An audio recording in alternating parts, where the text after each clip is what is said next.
บอกแล้ว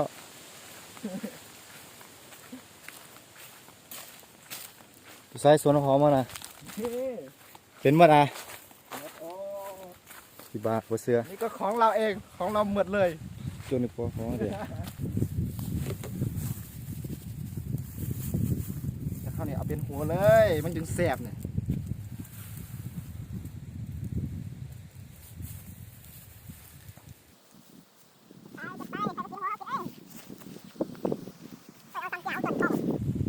พอตาเสียหาวส่วน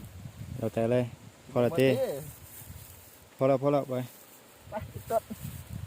มีพวกปอมพวกฟอมมั้ยมีใส่มี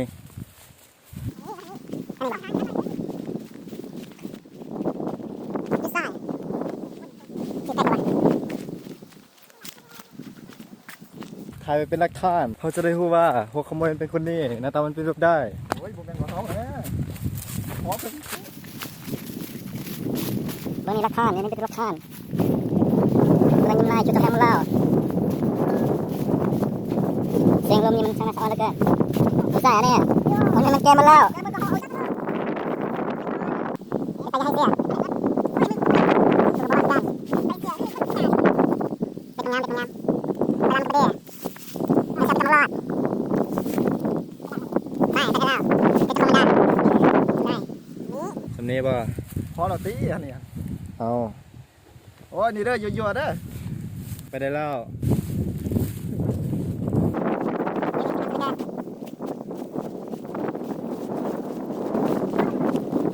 ไปไหนจ๊ะไปทำงานประเดี๋ยวโอเคเดี๋ยว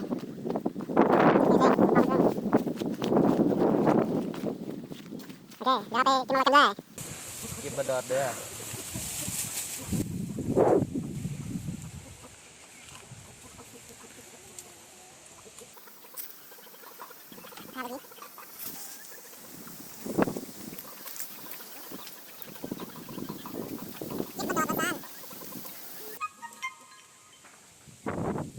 เป็นของเขาเด้อหลักเอา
เดี๋ยวตีกัน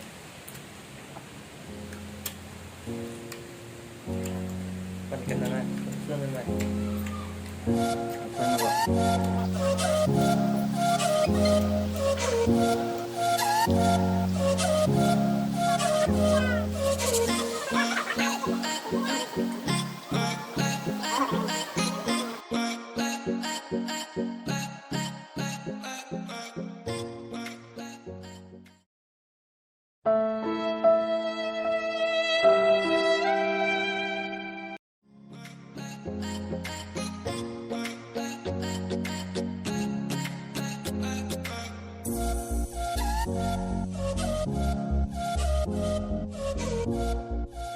แก้มเดี๋ยวแก้มก็ก้าวขึ้นเร็วหน่อยยังกินตะเพียนเนาะสูเนาะกูไปกินได้ไวแชมเปญนี่ที่เอามีเบียร์จักคน2คนคือคักเนาะว่าบ่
ของเด้อ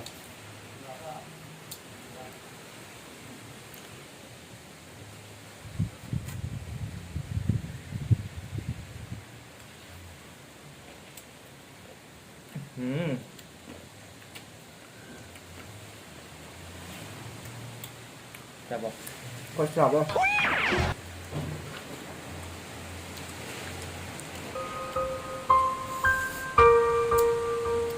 ชอบร้านหรือบอกใครเด้อ